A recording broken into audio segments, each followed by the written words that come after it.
騮、鸚鵡或者牛牛，唔知當佢哋親身接觸到呢啲動物會有咩反應呢？花蓮呢個有成700幾公頃嘅農場同埋民宿，除咗有農作物出產，仲係一個動植物公園，當然成為小朋友嘅天堂啦！你過嚟啦！哇 ，hello，hello，hello，可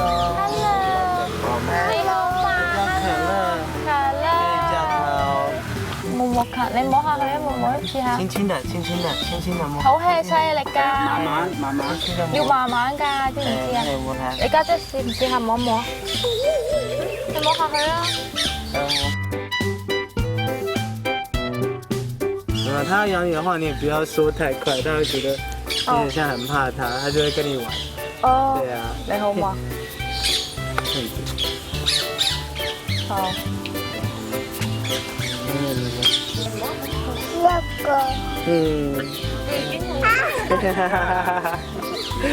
對，到你的頭髮。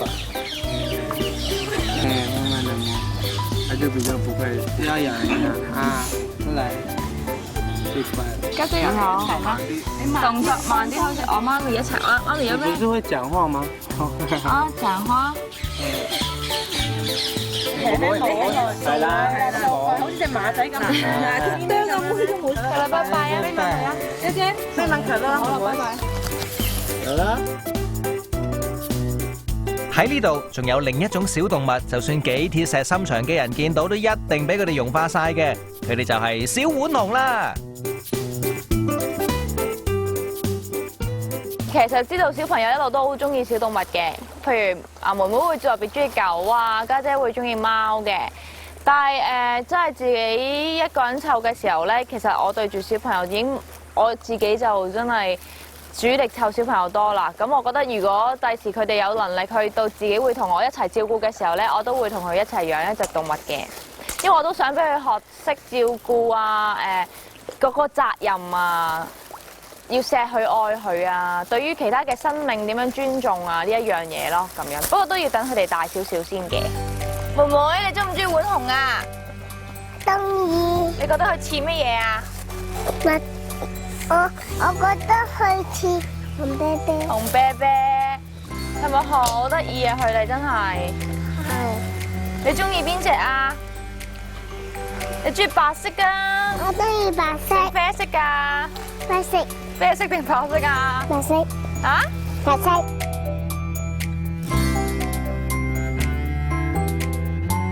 哇！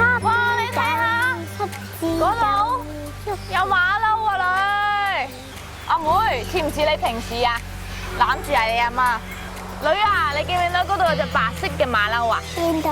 你知唔知咧？嗰隻白色嘅馬騮咧，今年幾多歲咧？12歲。你點解會知道佢係12歲啊？有個馬騮 BB 照顧，有一個馬騮媽媽攬住佢嘅。係啊，就好似我平時攬住你咁攬住。個 BB 好得意啊！個 BB 真係好得意，你睇下佢幾細啫，你睇下佢幾細啫，好得意啊！佢媽媽咧？佢媽媽喺嗰度啊！佢媽媽咧？喺嗰度咯。哦。原來喺呢度唔單止可以同動物打招呼，甚至可以走入佢哋屋企同佢玩㗎。龜喺邊啊？喺邊啊？喺邊啊？喺邊啊？哇，係喎，有幾多隻啊？呢度1、2、3、4、5、6、7、8、9、10，有10隻咁多咩 ？Hello， 烏龜。Hello， 烏龜。你幾多歲啊？你幾多歲啊？你過去摸下佢不如。我行埋嚟。佢行埋嚟咪行埋嚟咯，佢會行噶嘛，你行去側邊咪得咯。嗱，龜龜個殼係硬啊，唔使驚㗎女。佢停咗啦。佢停咗啦，係咯，你摸下佢咯，你摸下佢幾硬。打鼓可以。可以打鼓。佢縮埋個頭。係啊，佢會縮㗎，佢驚過你啊！你喺香港嘅時候成日都扮烏龜行，你可唔可以扮一次啊？扮一次啊，兩個扮一次。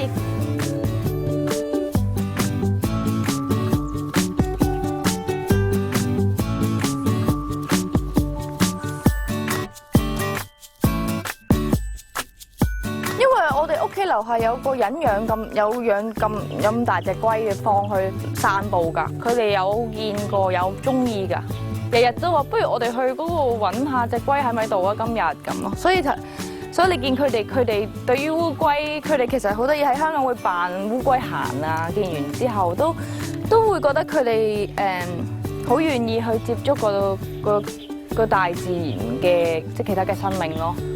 嚟到呢個農場唔單止可以學習珍惜生命啊，仲可以有份餵養生命。呢班牛牛正等緊阿於佢哋帶嚟生命之糧。你睇下啊，原來佢哋出咗世冇耐，佢就幾個星期嘅喎。哇，好得意啊佢，好靚啊佢。我哋餵呢隻好唔好啊？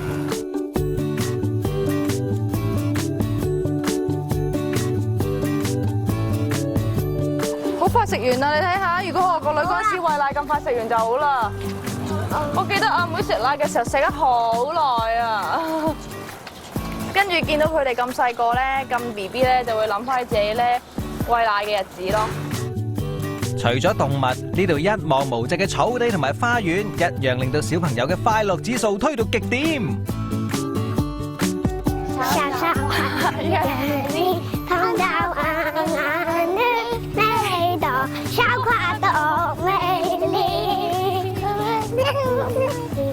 好啦，我哋嚟摘橙啦，嚟啦！你想摘幾多個啊？熟嗰啲咧，應該一碟就得噶啦，係咪啊？加油，努力啲，你得嘅，支持你。好。而家係咪？執散咗啦，好正好。加油加油！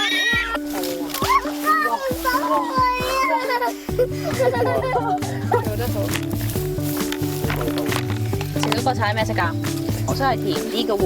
哇，好豐收咁喎！想做一個咩角色啊？同啲女，我希望係好多重嘅身份嘅，但係即係我諗隨住時間嘅過去嘅時候，我諗兩個女大嘅時候，去到最後，可能佢需要一個守望嘅同路人啩。即係可能佢又要有啲距離對住佢哋，但係又要同佢一齊行，但係亦都要守護佢哋咯。因為我都唔想俾壓力佢哋係好似個阿媽成日都要即係黐住佢哋咁樣，都希望佢哋有自己嘅空間，都希望佢哋可以獨立去面對事情，遇到困難嘅時候都希望佢哋可以識得面對咁。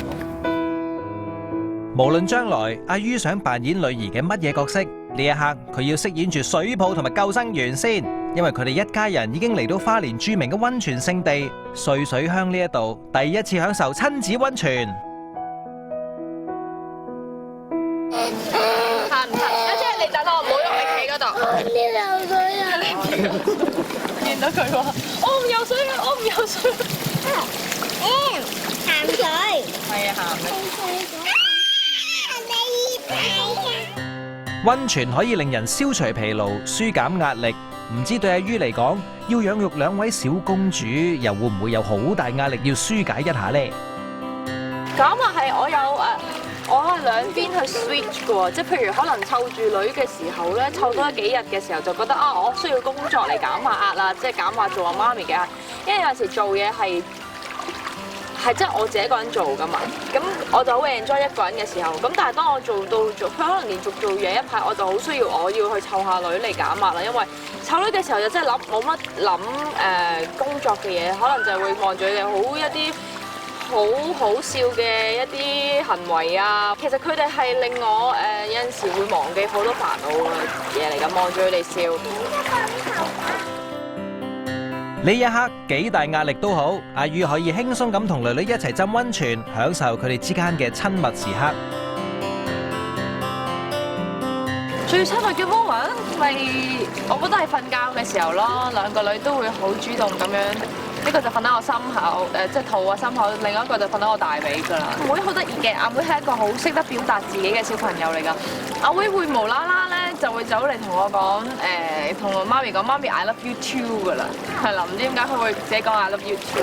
但係嗰刻你就會覺得係真係好得意啦，好搞笑啦。家姐就細心啲嘅，家姐就會譬如有陣時煮緊飯嘅時候啊，佢會同你講傾傾下偈嘅時候就會同你講，見到我切緊嘢嘅時候，佢就會話媽咪你小心啲切親手啊咁咯。家姐係比較細心，但係又唔會成日表達，但係一嚟你就會覺得佢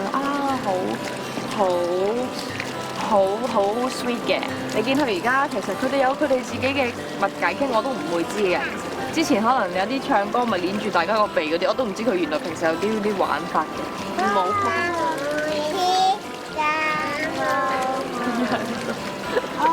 爸爸每天工作忙，家中的姐姐同遊戲，真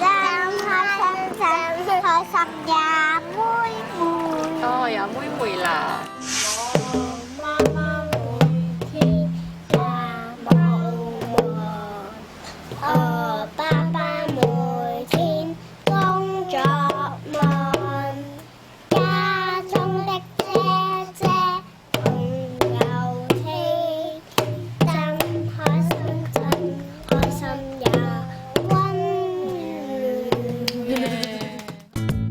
阿於氹囡囡瞓覺咁親密嘅場面難得曝光，旅程順利完成，做乜阿於又咁感觸嘅？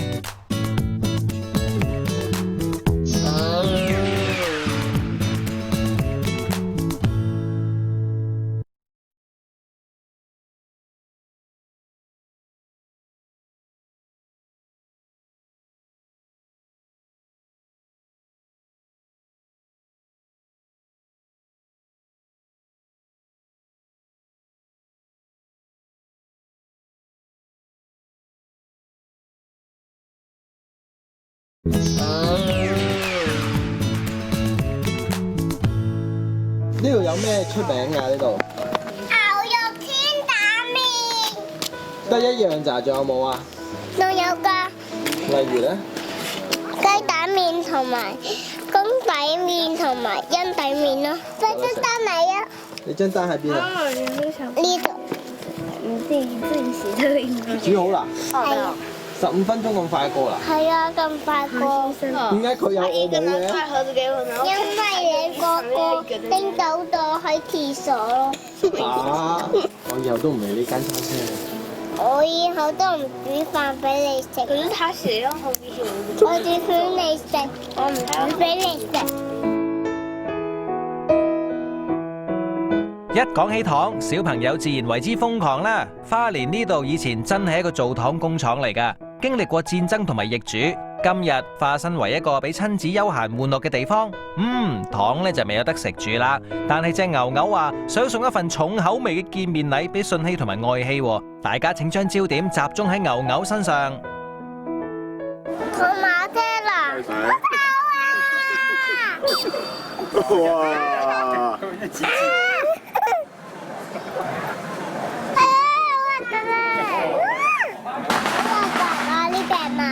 一泡牛嚟喎，唔係馬喎。佢咧嗰個叔叔好犀利啊！邊個？佢即係咧一路行就知道佢去大便，跟住就接住佢，就想去收埋佢喎。為咗令妹妹認清楚呢隻係牛，阿於索性抱佢騎上牛背脊上面感受一下。愛希，以後唔好騎牛揾馬啦。你扮牛叫啊！係烏嘅咩？係咩？信希同愛希最中意畫公仔，去旅行都帶埋顏色筆同埋畫簿嘅。我哋趁呢個機會做咗一個兒童心理測驗。家姐，你畫條彩虹送俾媽咪啊！好啊。我哋預先抽起咗幾支顏色筆，剩翻彩虹嘅顏色俾信希畫。據講呢，小朋友揀嘅第一隻顏色，原來可以反映出佢嘅性格㗎。如果揀綠色或者青色，代表佢個性平和安於現狀；藍色代表有陽光基因、學習力強；紫色代表有自戀傾向，希望將最好嘅一面表現出嚟；黃色或者橙色表示樂觀開朗、有好奇心。而信希揀嘅紅色做第一隻色呢，原來係代表佢自尊心強、重視面子、唔認輸啊！媽咪，你同唔同意先？我覺得個結果其實有某部分係似嘅，因為始終佢都就係5歲咧，我未係好真正咁清楚究竟佢係唔係完全一樣。但係某啲嘢，譬如話可能佢好堅持嘅，有啲嘢係堅持要做咗自己嗰套先嘅，佢都唔願意去冇努力過就放棄咯。即係呢啲位我反而我會睇係咁睇咯。咁愛面子嗰啲有某程度上會係嘅。咁但係我會係揀好嗰面嚟選擇佢，覺得佢係咯。環繞住糖廠一帶嘅地方，當年本來係俾職員居住嘅，部分而家翻新變成咗民宿。阿於一家入住嘅木屋，原來大有來頭嘅。呢度本來係當年日本老闆住嘅別墅，哈哈！今晚嘅老闆變成2位小公主。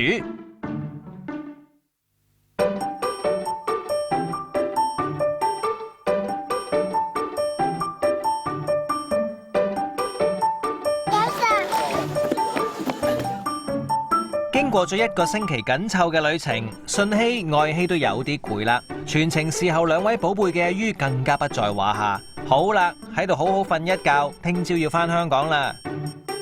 我哋鋪床瞓覺啦！好啦好啦，你哋上床。哇，好，呢個中間係咪啊？推。入邊啊！入邊好入邊。咁就唔該。呢度。枕頭呢度。枕頭啊！好啊，唔該。媽咪都會瞓㗎。媽咪一陣間就會瞓㗎，你哋瞓先。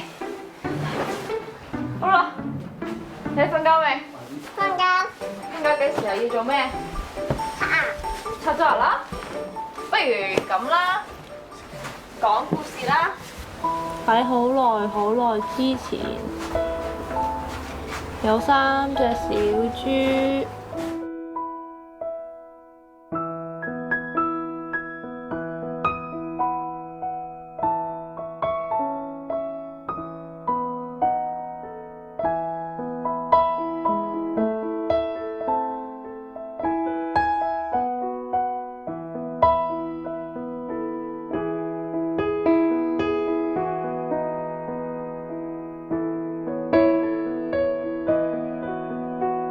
花蓮之旅去到尾聲，作為媽媽終於可以休息啦。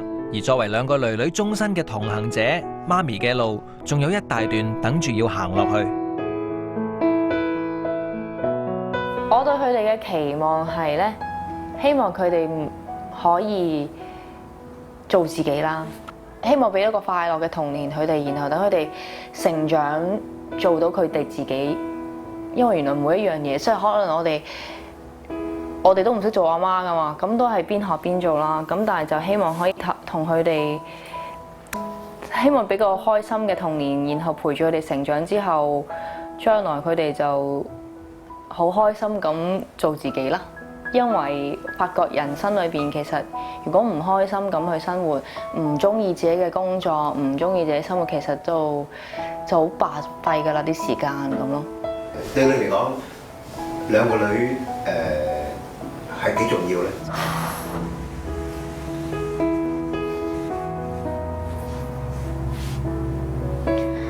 兩個女係好重要咯，個好字好大啦，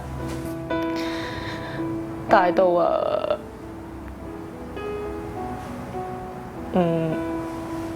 就好愛佢哋咯。如果你想同你個女講一句説話，喺佢而家3歲同5歲嘅時候，其實你會講咩？即係你逼我喊嘅啫。好啦，希望同信希、愛希佢哋講，無論佢哋做咩事，媽咪都係咁愛佢哋咯。無論佢哋做嘅事係好係壞，媽咪都係好愛佢哋。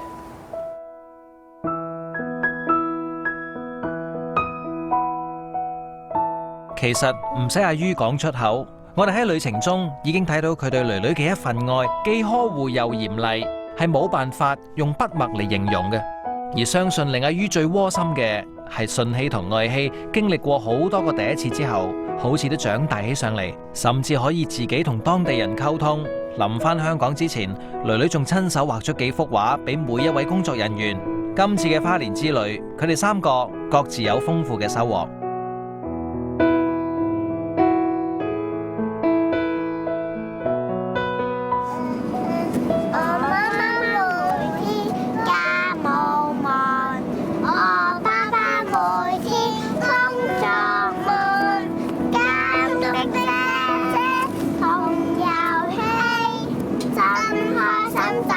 開心呀！哇！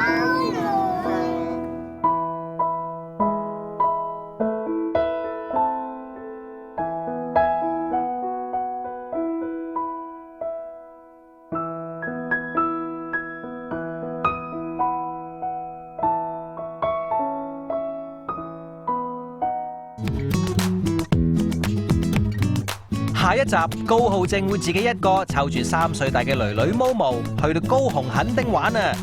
究竟一個爸爸湊住隻反斗星會唔會拿手唔成勢呢？又要嗌阿女起身，又要幫阿女換衫，仲要煮埋早餐俾阿女食。阿正，你仲有冇力拍嘢啊？下集繼續帶阿 B 去旅行，一齊幫 Momo 爸爸加油！